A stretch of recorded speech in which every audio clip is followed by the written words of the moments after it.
Hello class, let's start with chapter 9, Gothic architecture. So I'm timing myself because this class, Gothic architecture is so vast. There's a lot of information out there about Gothic architecture that might need a couple of parts. So maybe I'm going to cut this in half. I'm not really sure. It all depends on how fast I go throughout the subject. So. But I just also wanted you to know, this the last lecture of this topic of throughout this era of architecture that we've been seeing. But there's so much more. There's so much more. There's a lot of buildings, a lot of architecture that we jumped around. So this is not meant to describe every single piece of architecture, but hopefully to show you characteristics and ideas that encapsulate those topics. And hopefully one of the major things that I want you to get out of this, one, is to be inspired. I really want you to be inspired throughout this class. There's a campaign, there's some architects that they called it Look Up. And this campaign was just about how people don't really appreciate or realize the architecture around them. So this campaign was called Look Up, and it's still going on. And it's just really trying to educate people to know more about the architecture. So now I encourage you, as you go on with your careers, to look around the architecture. Try to, maybe you've started to notice different columns around your workplace, your community. And also the second thing is to really inspire you to understand that everything is sort of connected. We talked about technology, we talked about art, we talked about philosophy, but whatever field you're in, maybe you're in architecture, maybe you're not, but somehow everything is sort of connected to a bigger picture. Everything is sort of taking place in something. So I want you to encourage you that whatever career you're in is also sort of connected to architecture. So that's pretty interesting. And the last thing is, maybe I do want to encourage some of y'all that if you do like architecture too, maybe this is something you want to pursue. And architecture there's so much more. Like I mentioned, history of architecture was me to study architecture later on. So hopefully this class did that for you, or at least increase some of your interest into traveling or exploring out there, really trying to understand a bit more of architecture. So let's start. Again, Gothic architecture, we start with a little bit of the timeline, the history. We start with this battle, which is a pretty interesting story. I won't get into details, but it's this whole fight of power and who's the next king. Is this sort of Game of Thrones thing, we're fighting to be ruler. But the biggest thing is that the new ruler brought with them a new culture. Brought this combination of Viking culture, the Norman architecture, and language. And so this what's really important is it's the whole spurt of something new being created. And then we go through several major pieces of Gothic architecture that we're going to be seeing. What is Gothic architecture? I created this bullet points. One of the big things is architecture. So we're ending with the medieval era of architecture, and it's and we're really almost, and you start seeing how one of the last buildings are one of the last in the very late Gothic. They already start to really transcend into a new era. So this is really important to know about medieval, Romanesque, and building strong, building with stone, but now we're in medieval architecture. So that's really exciting in a way. The actual Gothic, it means it was sort of a play on words that they wanted to devalue or make it not a very good architecture. So it wasn't even set throughout the time. It was applied later on, as people were saying that the style after this was higher or more important. So they're saying, you know, the style before it was barbaric, and so that's where that's where Goth or Gothic came from. But it wasn't even meant calling it that themselves. It was sort of name that was adopted later on, which kind of just stuck, which is what we call nowadays. There's some key elements that I want us to remember, which are the pointed arch and the roof vault. Those are pretty. We've seen them in Romanesque. We've seen them in Islam. So they're not really something completely new, but they're here. But something that is a bit more, it's new. It's a flying buttress, and that is something that is really, really for that really categorizes Gothic architecture. And we also see the window with the tracery, the piers with the composed colonnades, and this serves as really, really a big hallmark for the architecture. The Romanesque was very continuous, very strong, very heavy, but the Gothic was more skeleton-like. So those are some things that I want us to see when we look at the floor plan. You know, the floor plan, we talked about poche, and it's about these walls and wherever you see in the floor plan some sort of opening of some sort of, you know, where it breaks the line, that's, you know, showing you that there's some kind of window. There's maybe a lancet window, maybe some arcade windows. There's some sort of in there, so an opening. But in the Roman architecture, in Romanesque, we see this very, very heavy, very few openings. But in this Gothic, you start seeing this more of a bone structure, you know, very deconstructed, almost just like dash line all around it, because they allow for more openings. And the last thing is that this really, really, really wanted to reflect heaven on earth, or the idea of bringing the New Jerusalem into the earth. So connecting again to this religious imagery of bringing heaven to earth. So something that, as we end this class, I want you to start thinking, what are some questions that they're asking themselves? So hopefully you start learning some thinking like an architect, designer. And there's three things. Remember, we talked about the motive, the mean, the mean, and the ability. And we talked about 3 points as well. But the motive is what we talked about. Like, what is the reason behind it? What is kind of guiding them? So when they're doing architecture like this, and especially when there's this transition period, we talked about Romanesque, and then something has to happen in order for something new. So we were here Romanesque, and now we're going into Gothic, and something has to happen. And what usually happens there is they start asking questions. So what are the questions that they start asking themselves? And some of the questions that I can only imagine that they're asking themselves, perhaps along the lines, perhaps something different, but perhaps some of the questions that I imagine themselves asking is, how can the structure really be more expressive? You know, you have this massive, you see the Romanesque more plain, very massive. Like, how can the structure actually express heaven on earth? How can the structure be more representative of what we're trying to do, to people closer to God, or show them, you know, this idea that heaven is the way, that God is the way. So another thing that they start, you know, maybe asking is, how can we dematerialize? So how, meaning you see this sort of brick wall, we talked about it, that Romanesque was basically more boxy, but now we start seeing this sort of dash line, sort of skeleton, you know, like removing parts of the actual building. So how do we make it less material based? And another question is, and why are they asking this question? Is so that more light could come in.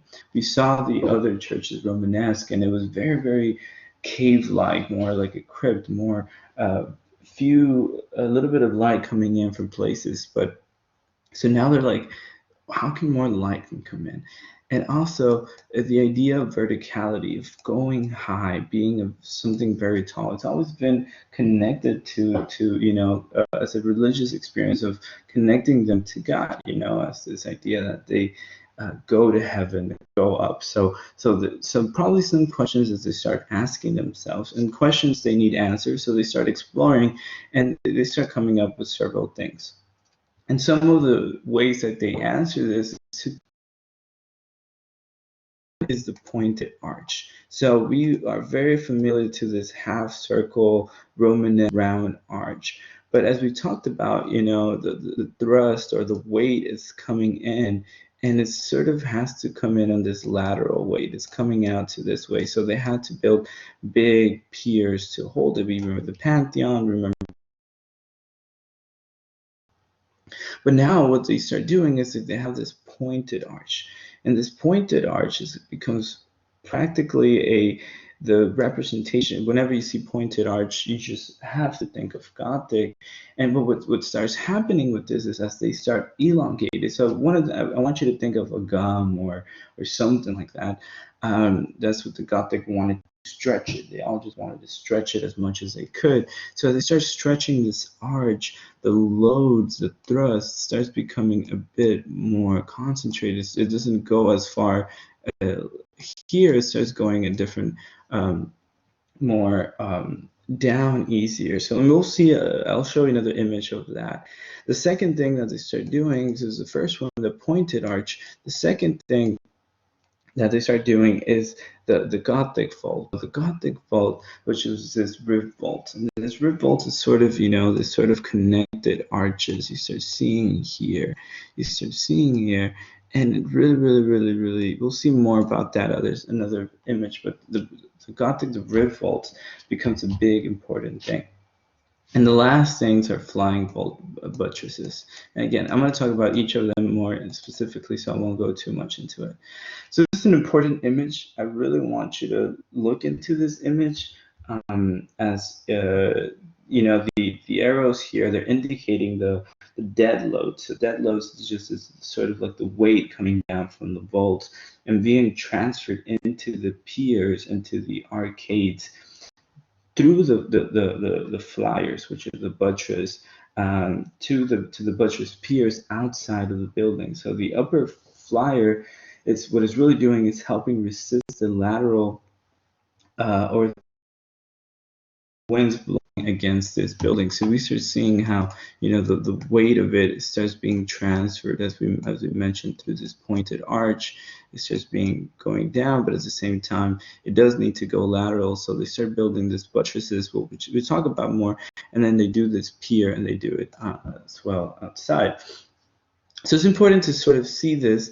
And this image is going to be important because it has a lot of the key elements of Gothic architecture that is going to be in the final exam. So it's one of those matching that you match the things. So look into this image, sort of start understanding what's happening. So this is a nave, remember this is a nave going on inside, and we have here one of the aisles. And then if above it we have the aisle window. So we start seeing this idea of more windows. The buttress pier, you see here outside. We'll talk more about that right now. And this is the roof over the aisle, so again, this aisle becomes a big thing. You see the nave here, and it's divided into three things. So the arcade is sort of this, bottom part. Then we go into the triforium, which is sort of, a couple of arches, and it's this sort of wall shaft. Later on, they start removing this. This is more likely in early Gothic. Later on, they start removing this so they can. So the more things that you have, the less space you have for windows. But later on, they start removing the triforium, and so then the windows can be even bigger, so more light can come in. We see here the transverse arch, the vaulting we talked about, and then the clerestory. This is usually where the windows coming in. The buttress, the flying buttress is, you kind of see it here. It sort of just seems like it's flying, and we'll talk about more about that later on. And we see the pinnacle, which is this sort of just cap, this sort of just the top hat of the end of this flying buttress, which also provides weight. So it's decorative, but at the same time provides weight, so this can be even heavier. I know I'm writing all over this. Hopefully it's not confusing you all. But yeah, I'll talk about more of these. But this is an important image just to see it all complete, and we'll talk about each. So let's talk about flying buttresses. So if we look at a so this is sort of the arch, creating the whole structure. And we've talked about the lateral truss. The lateral truss is pushing you and is pushing you outside. It's trying to create something. And and there's a video. In the video, you can see it here. There's a link below that I'll provide the PDF so you can see the video if you want to. But in the video, they do this representation of how when their hands, this whole thing falls because it's heavy enough, it's not strong enough to support the weight or the load or the truss that is being pushed by this arch. So you can see this in this image. We start seeing, so the arch is here inside, and this is sort of what we were seeing right now, just this outer parts. But then that's not enough. So they start adding something else. They're like, okay, that's not enough. We want to build high, and so what can we do? So they start adding these parts. And here they started. So one of the ideas that they had, again, so architects, one of the we do is we build models. Models is basically the same design but in a smaller scale, and that gives you the ability to see what works, what doesn't work, and also it gives you the possibility to see structurally what's going to work and what doesn't. So here, this is a very, very simple model, if you could call it that. So it's sort of like Lego-like, just like Jenga bricks. And here you have the dome, you have your arch, and now you see that they start adding more piers, starting more sort of columns, and it looks nice, but it looks very, very heavy. But what happens is what it's trying to show you is that light is very hard to get in because now they covered it with even more structure. So what do? They have this. One of the things that they start doing is we have the same idea of this kind of massive piers outside of the arch to provide for the lateral weight. But what they do is they're like, what if we sort of deconstruct it? What if we push them away from each other? So we go from this, we go to this, and they start providing, now this one is kind of being supported by this one. And now they just keep doing that pattern. They add another one, and so create this inner and the outer flyer, and now you have this piers. This piers is we've seen before, and so now the load, as we saw again, is being brought down. Let me erase this so it can be clear. So the load is coming down, but at the same time it's going here, and then it's going down, and then again, and then again. So it's sort of just balancing out or dividing the load amongst these piers. And so we start seeing how these things are called the flyers. The flyers, why? Because they sort of seem like they're flying. They're sort of this very in that they just almost look like they're just flying in the air, being supported by almost nothing. And then in this image, you start seeing how now, since this is not as heavy as before, light starts to really be able to come in. They can start adding some sort of windows, some sort of glazing inside these buildings. And so here you see this aisle windows just coming inside this Gothic cathedral. Now that they're able to provide a lot of more windows, you see this amazing light just coming in. And so here's the image sort of what I was drawing, helping you understand the loads coming in, going down. And at the top, you have these spires, and which are these. Here's an image of the spires. And spires, they are decorative. One of the things is they're decorative, but at the same time, they're so heavy, or they're also providing this compression load. So compression is that it's trying to bring it down so that this can also be supportive. So if it didn't have them, it might be a little bit unbalanced, but this spires is providing the load to be instantly be brought down as it's being pushed by the arch. But what I want you to really find interesting or see is that, we'll see images of more flying buttresses or buttressing, but what is very interesting is that this could have just been very, plain, just square, but they started to be very, very, very decorative, almost that it doesn't even, they're not trying to show you the structure. They're not even trying to show you this is how we're keeping the building up. They're mostly interested in and connecting you to God, making you feel like you're going into this Jerusalem, this palace on earth, this heaven on earth. And so the flying buttresses, they take this very decorative part that almost make everything seem as it's sort of floating.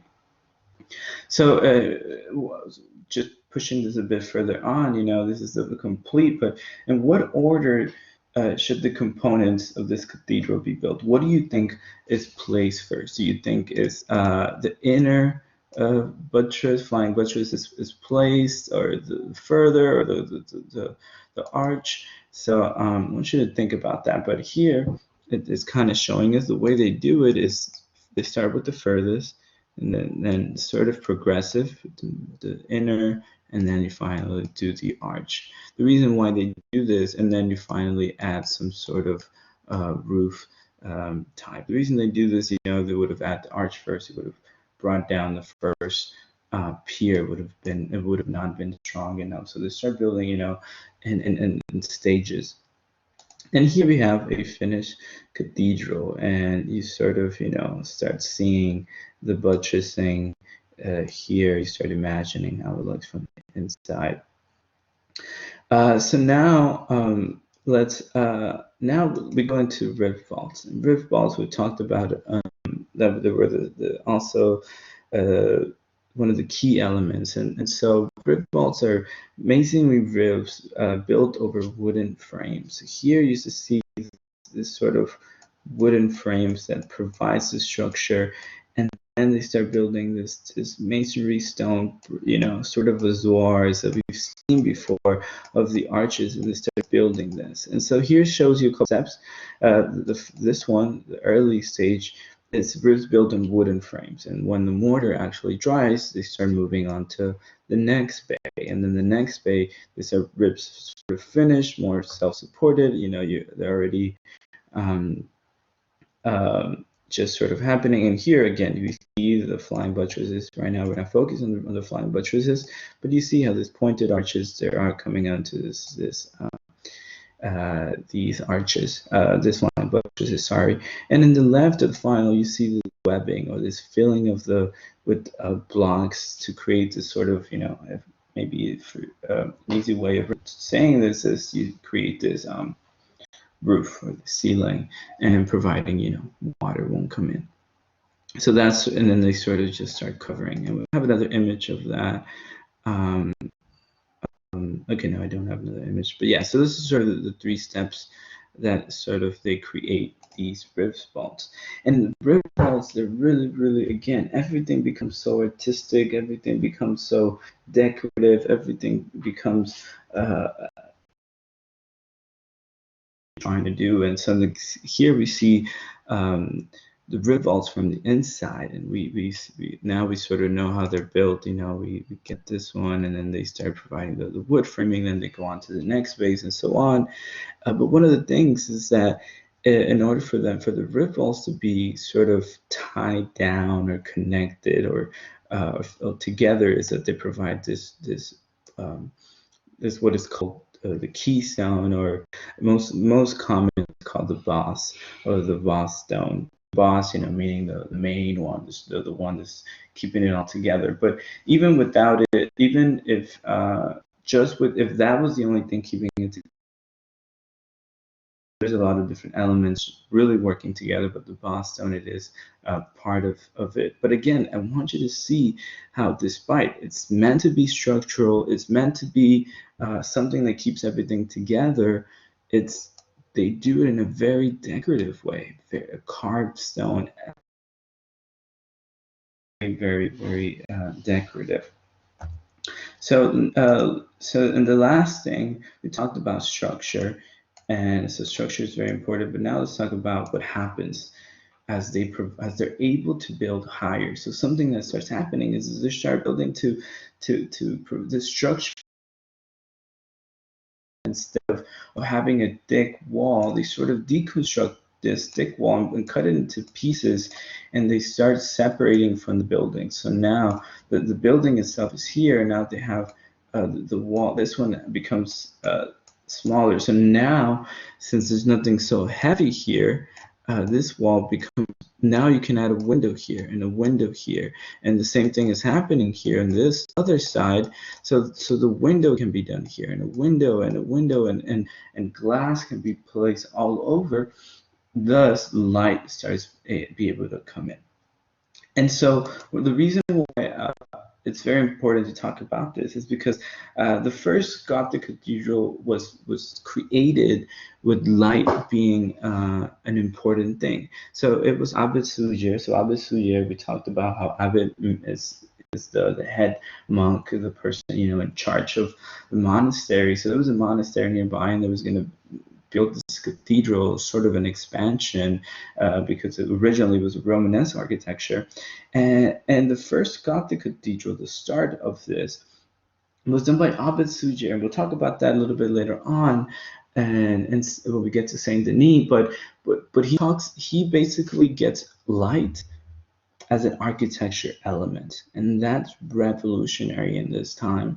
And he's believes that in order to represent God, light is an important element. He starts seeing light as a key element to show God on earth. So normally, you know, there's a big debate during this time, as we talked about even in the Islam, how aniconism, where they didn't want to represent God through any way. So it was just geometric figures, squares, light, and all these things, but not in the literal sense. And so there's a big debate. And so how do you represent? You know, it's a pretty hard question, if you know, thinking about that. But Abid Sujairi, he sort of answers. He says, light is the answer, and light is architecture, and light is God. Bible, they get references of, you know, Jesus saying, "I am the light of the world." So, and so there's a big understanding of light and darkness, and how light now becomes a big important part of Gothic architecture. We're going to see that, so just keep that in mind. And we see this two examples. Which one do you think is Gothic, and which one do you think is? Please, hopefully you answered that the right one is Gothic and the left is Romanesque. Hopefully you got that right. But here you see the chapels in the app. We talked about this radiating chapels happening, which were really interesting. But I don't think I showed you some images from inside, or I don't know if you search for some on your own. But it becomes a sort of chapels that are secluded inside, and again, very little light. This is sort of how an apse looks. And now with the Gothic architecture, the apse becomes like this, a whole room full of light that just illuminates the whole place, and it's completely revolutionary. So we go from structure to light. Structure, the thinner walls, the paper-like walls. When I say paper-like, I know that it's a lot more thicker than a paper, but it's paper-like. It's a lot thinner than what we saw in Romanesque. Provides light to come in. And not only that, but another thing is that they start playing with the idea of verticality. So they really wanted to go high, go tall. The taller, the better. And again, I talked to you about the idea of and how gum is sort of stretched out. And so that's sort of what's happening here. The pointier, the better. So that's a phrase that I want you to ask you to remember for Gothic architecture, is the pointier, the better. And in here we see some of the shoes that they used, and that was inspired by this era that were used at this time. You know, this very pointed shoes. It's because that was um, the sort of the norm. And you start seeing also this examples of window tracery, and the window tracery, you know, is this what they start providing for this window. It's this sort of provide this pattern, this whole construction um, grid for the windows. And also we'll see it later on, but as the, you know, depending on where it's done, the tracery does change, but you still get the same pointed arch. And this is, you know, a little fun thing that we get to see. You know, again, I mentioned in the beginning, even if you're not in architecture, everything sort of, whatever's happening in the world, sort of, it's a reflection of that. So nowadays, we're sort of modern minimalistic approach of architecture here in the 21st century. So you start seeing a lot of designs, sort of, you know, TVs are thinner, designs for everything starts looking a lot sleek and very minimalist. You know, one button, two buttons. You start getting a phone, and you start getting phones with no buttons. You know, so this minimalistic approach, it starts, you know, going into everything. And also, if you know, you see some of architecture right now, that's sort of what's going on. And but here right now, you know, this is sort of some idea of some furniture, and so here you see this is the Gothic, so Byzantine, more square, more heavy. But here you see this Gothic, and the reason I wanted to show you this is because, again, it's pointy. Remember, Gothic they like pointy. The higher, very stretched out, almost think of gum. The proportions don't have to be precise or perfect as long as everything. And here you see the candle is pointy. This is pointy. Everything is just very, very, very, very vertical. You see some like fan vaulting, which you'll see later on. This sort of spire looking, and then sort of like the pinnacles and the flying buttress. You know, you're seeing all these different things. The candle, you see even a small chapel here that representation. So again, we start seeing the pointiness and verticality. We're in this idea of verticality, and you're going to start seeing that they start getting higher, higher, and higher, taller and taller and taller. So this idea of now they can go tall, they can go high, is they start playing with it, and then they start playing to the point of how tall they can get, and competing to a certain point to each other, that they want to have a taller, bigger architecture, bigger, taller building. So this last image is image of sort of what everything that's sort of happening inside a facade, and we'll see that later on more, but I did want to introduce this even in the beginning so we can start seeing, as we start seeing, we sort of recognize some of the things which we've sort of seen in the Romanesque, but now, you know, they're a bit more taller, a lot more decorative, a lot more, they look thinner, but at the same time they look heavier, but at the same time they look a lot more interesting than we saw before. It's sort of this carving into the wood. So there's two ways that sort of happens. One is we talked about the taking away the material. So there's a way you can see it is sort of a wall or stone,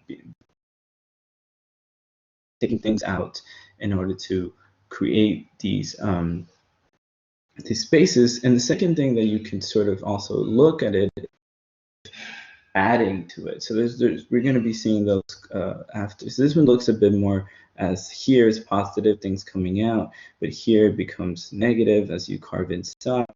This becomes positive, it sort of sticks out. So you start seeing the positive and the negative.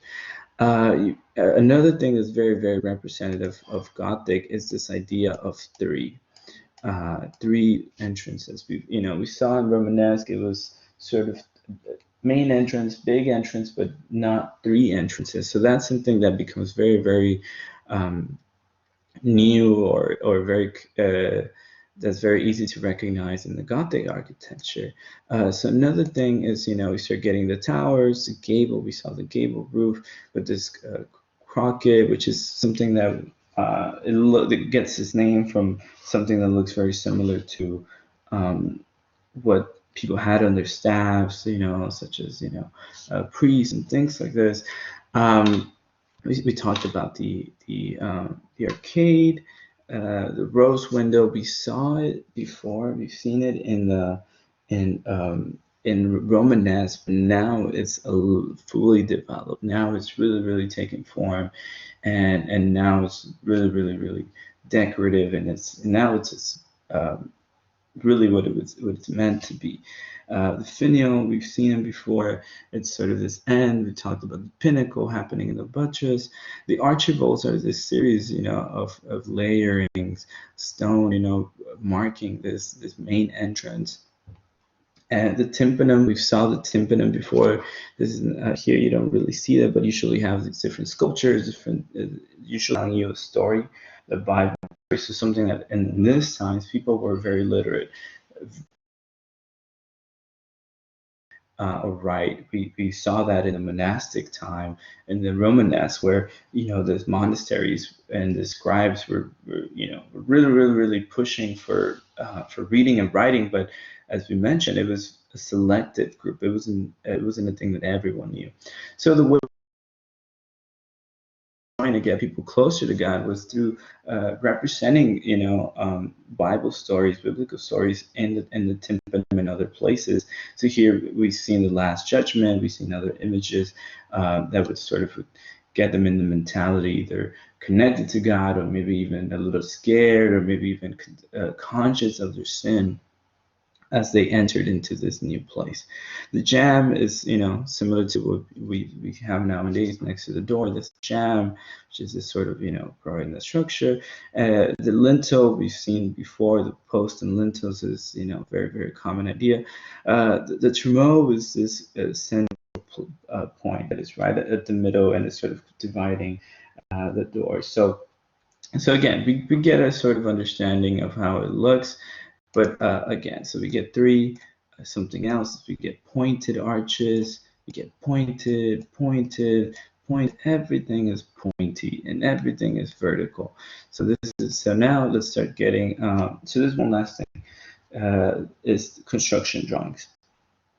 Construction drawings. The reason why I won't spend too much time, but it's something that is very, very interesting, is that there was this person, maybe probably amazing, called Villard de Honnecourt, and he went from city to city drawing the different cathedrals. And here you see he draws like a lot of things, and even here he draws like a sketch, and then he draws this and this.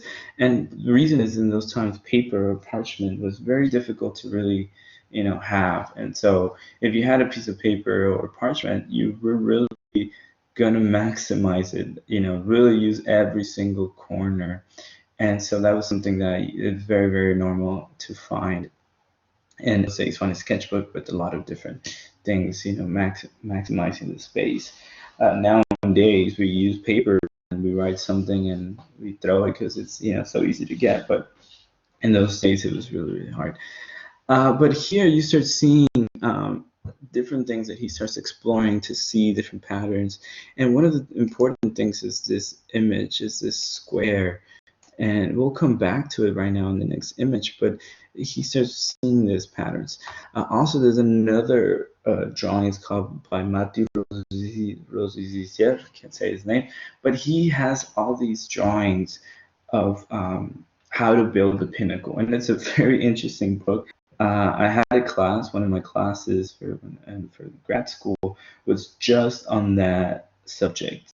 All we did was study basically this book. So it was a pretty interesting class, going into this drawings.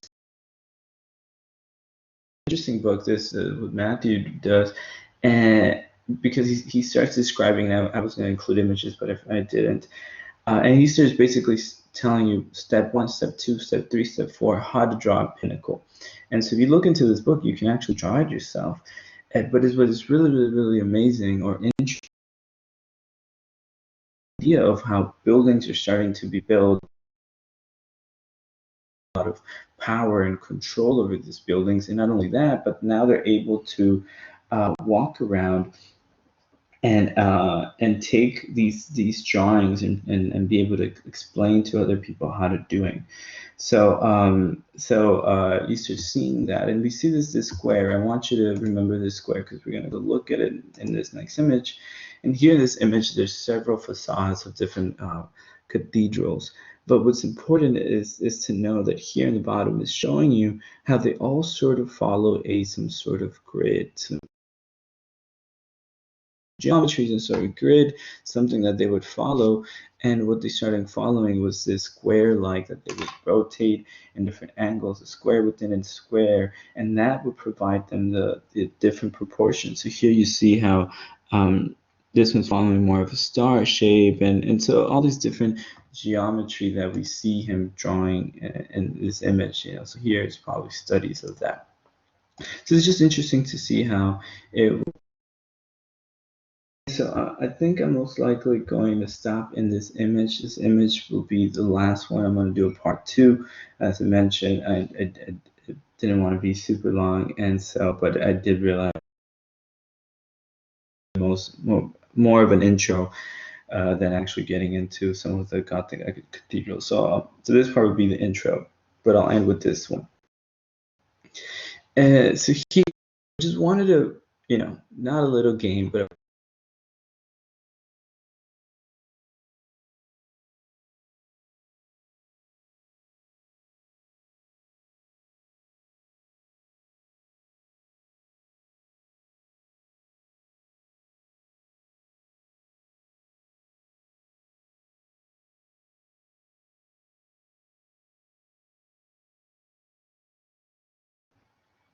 it doesn't, sorry, I had technical difficulties, but it doesn't say which one is which.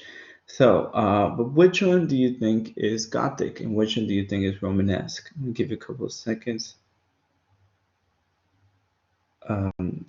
Sorry, I think having it sort of reloading.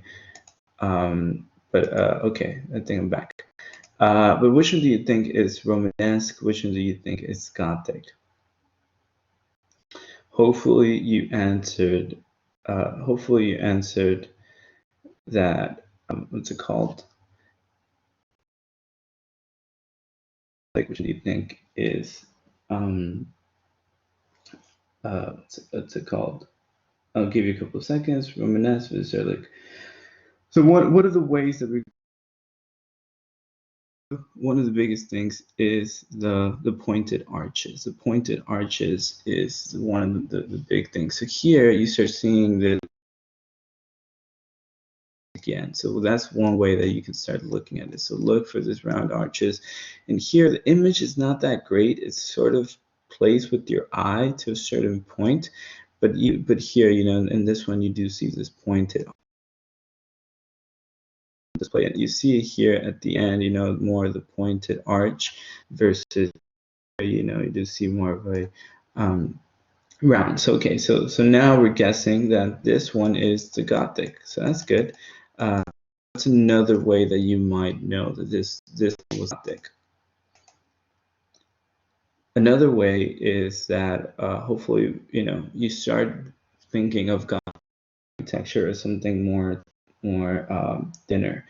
And so the sans, you can't really see it in this image. Again, this image does not really help, but it's sans is a lot more taller. But not only that, but even here you feel this heaviness. You feel this heaviness in this column versus, you know, the thinness in this piers and this colonnades, this combination of different columns kind of stuck together, and you just see it, you know, you just feel it a lot lighter than the Romanesque architecture. Also, The wall seems to be more, carvable and more, like a stone. And here it's just again seems more thin. Here's again, this is early Gothic. I didn't mention that, but this is early Gothic. So as it progresses, light becomes more and more and more and more important, or not more important, but it becomes they have more experience or more ways is that they provide a lot more light. To mention the triforium sort of starts disappearing. Um, but here you see the Claire story. But here, even in this image, even if it's not the greatest image, you do see this really small holes of windows.